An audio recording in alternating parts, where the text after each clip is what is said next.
At taunang fluvial procession ng Santo Niño ng Batangan isinagawa sa Batangas City. Para sa detalye ng balita, DJ Joey Boy, ibalita mo. GB Balita Express.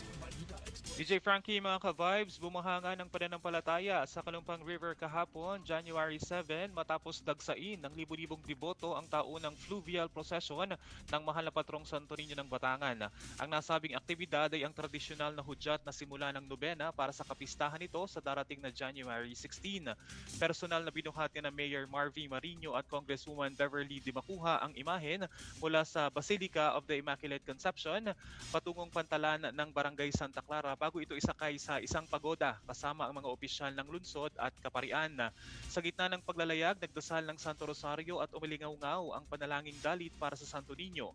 Sa panayam sa ilang mga deboto, tila himala ang hatid ng poong Santo Niño sa kanilang buhay. Gaya na lamang ni Malu Aquino na biniyayaan umano ng anak matapos ang kanyang panata at ang 78 anyos na si Aling Mirna Bisa na nagpapasalamat sa patuloy na proteksyon laban sa sakit at kalamidad.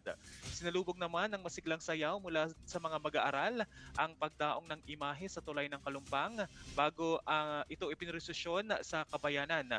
Nagtapos ang relihiyosong aktibidad sa isang magarbong fireworks display at banal na misa sa Basilica na pinangunahan naman ni Monsignor Ruben Dimaculangan.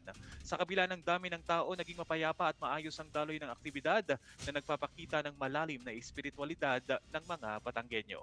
Para sa GB Balita Express, ito si DJ Joey Boy sa GB 99.9, Your Good Vibes.